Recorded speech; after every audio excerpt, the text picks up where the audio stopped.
It's been nearly 1 month since Nancy Guthrie, mother of Today Show co-host Savannah Guthrie, went missing. Now on a new theory in what remains, for now anyway, a baffling abduction. What does it take for an investigation to lock itself into a corner? Not incompetence, necessarily. Sometimes it's pressure. Sometimes it's ego. Sometimes it's the sheer weight of 40,000 tips, 3 ransom notes, a SWAT raid, an FBI turf war, and a true crime internet that never sleeps. All collapsing onto a single case at once. Nancy Guthrie, 84 years old and the mother of NBC's Savannah Guthrie, disappeared from her Tucson, Arizona home in the early hours of February 1st, 2026. Her blood was found on the front porch. Her phone, wallet, and heart medication were left inside. Her pacemaker went silent at 2:28 a.m. A masked man with a Walmart backpack and a holstered gun had been caught on doorbell camera footage that investigators initially believed was gone forever, until Google engineers pulled it from back-end servers. 3 weeks later, no arrest, no proof of life, no confirmed suspect. We at Bad Things aren't saying the official investigation is wrong. What we are saying is that when one narrative dominates a case this loudly, it's worth asking what's being drowned out. So today, 5 theories that deserve more airtime than they're getting.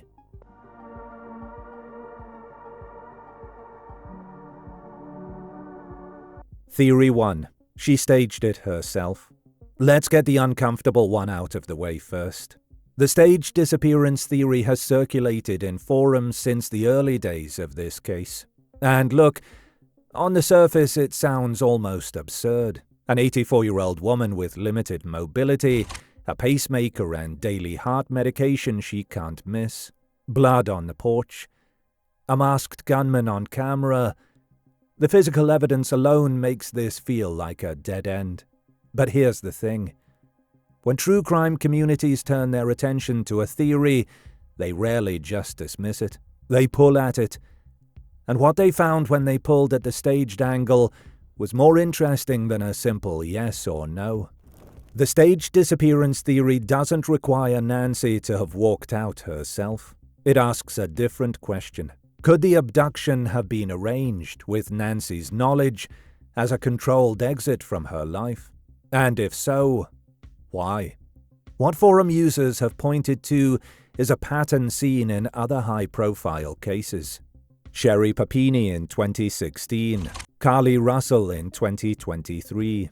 Both women staged abductions. Both cases involved coordinated cover stories and third parties. Both initially fooled investigators. The method scales. What we know. Nancy's home was reportedly in the process of being sold. Her living situation was apparently in transition. The blood found on the porch, while confirmed as hers, doesn't necessarily indicate a violent struggle. A small cut, theorists note, would produce the same result. Against this theory, every expert who has commented on the case has pointed to her age, her health, and the clear evidence of a forced entry as ruling this out. The forum consensus is also largely skeptical. Web sleuth posters have noted that missing her medication for even a few days would pose a serious cardiac risk, making any voluntary disappearance a high-stakes gamble with her own life. Verdict from the true crime community? Mostly dismissed. But the questions it raises about what Nancy knew and who she trusted before that night are far from fully answered. Theory 2. The Copycat.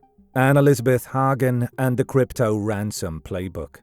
In October 2018, a 68-year-old Norwegian woman named Anne Elizabeth Hagen vanished from her home in Lørenskog outside Oslo.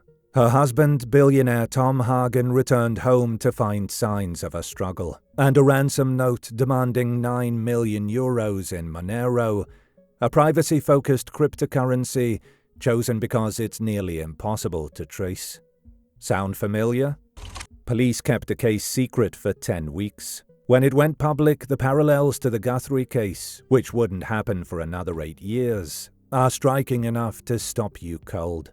Both victims, older women, both taken from their homes. Both cases, cryptocurrency ransom demands. Both, no proof of life ever provided.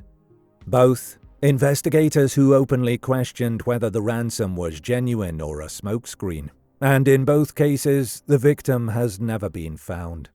The Hagen case took a dramatic turn in April 2020 when police arrested Tom Hagen himself on suspicion of murder, stating, "There was no kidnapping. There was no real negotiating counterpart." The theory was that Anne Elizabeth was already dead and the ransom was constructed to disguise it. In 2024, charges were dropped. The case remains open. Now, no one in the Guthrie investigation has directly cited the Hagen case.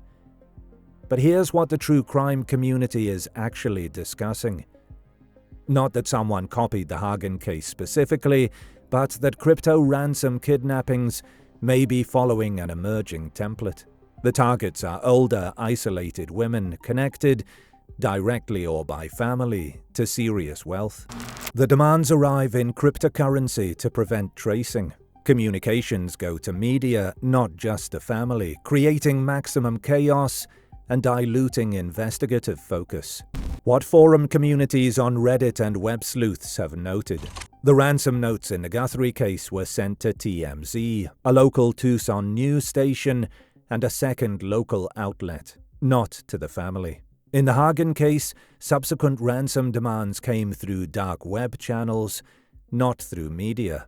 That's a significant behavioral divergence.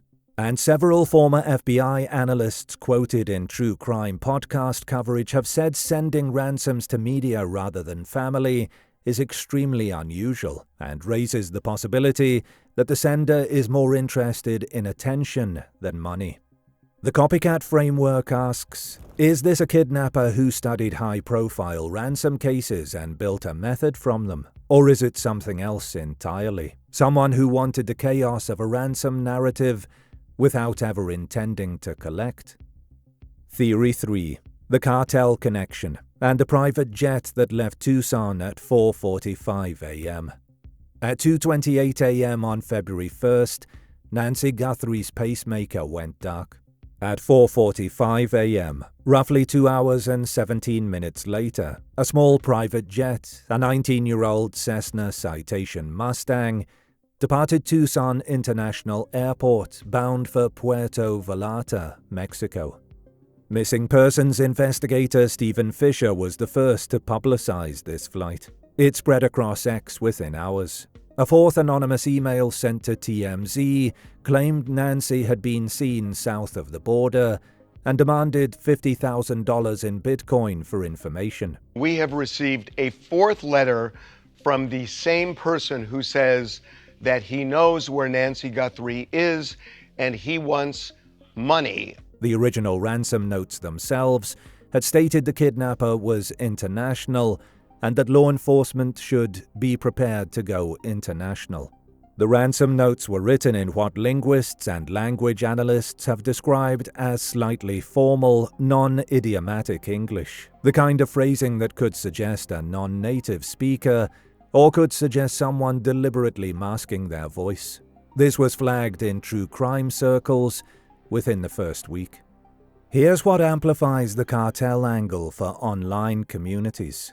Tucson sits roughly 60 miles north of the Mexican border.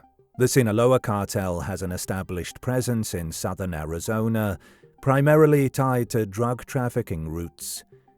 Cartel-linked kidnapping for ransom, particularly targeting high net worth or celebrity-connected individuals, is documented in Mexico, though it's historically rare on the U.S. side of the border.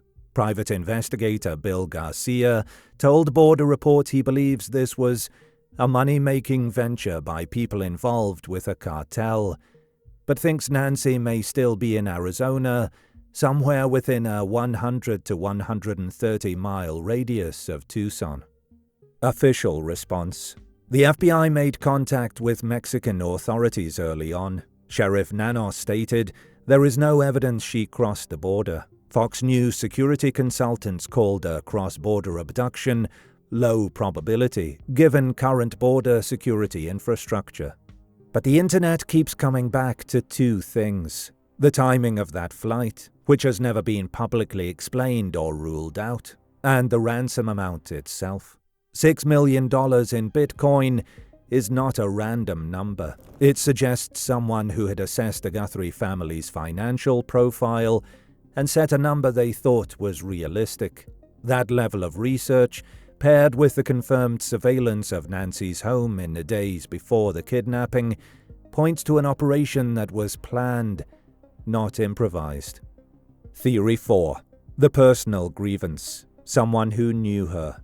Former FBI agent Johnny Grusing, 25 years working violent crime, made an observation that has since spread across every true crime forum covering this case. The masked suspect in the doorbell footage didn't destroy the camera. He covered it with a plant he pulled from the yard.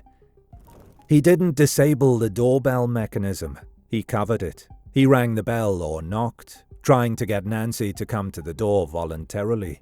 He wore a gun in a cheap holster positioned at the front of his body, in a way Grusing described as not tactically sound. The gloves were so thick, Grusing said, he likely couldn't have fired the weapon with them on.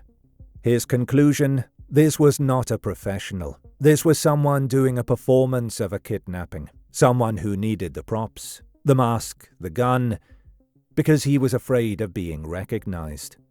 Grusing's theory laid out on Fox News. The suspect may have had a personal grievance and may have been someone Nancy knew.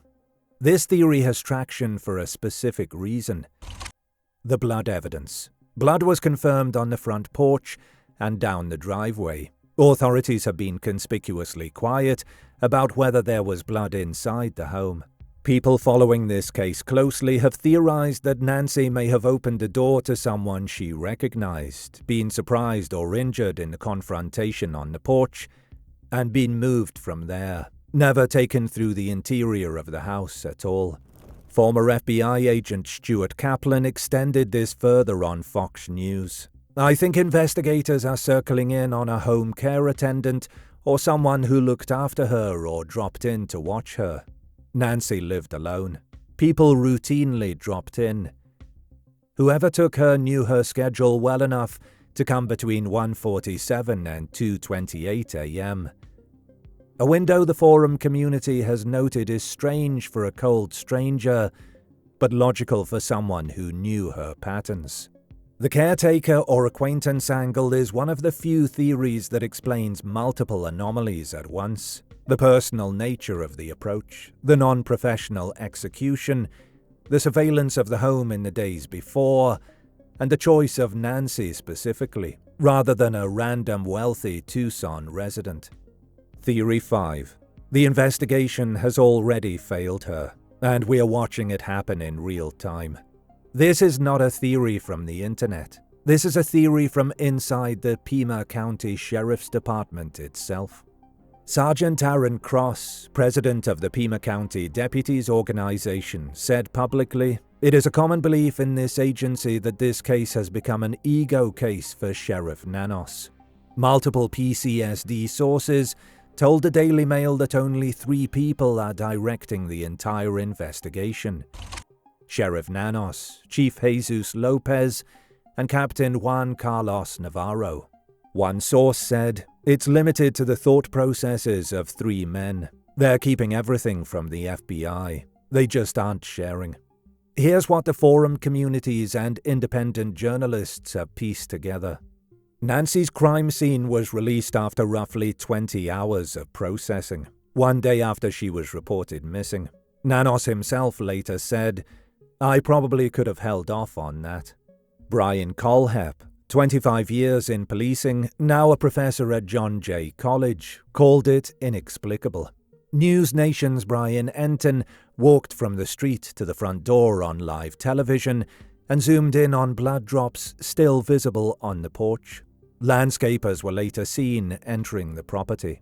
The DNA evidence was sent to a private lab in Florida at a reported cost of $200,000, rather than to the FBI's Quantico laboratory. The pilot of Pima County's high-tech aerial search aircraft was disciplined and reassigned to street patrol after a dispute with Nanos.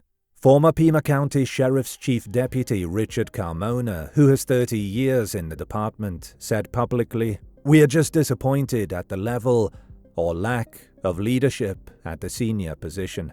And then there's the FBI angle.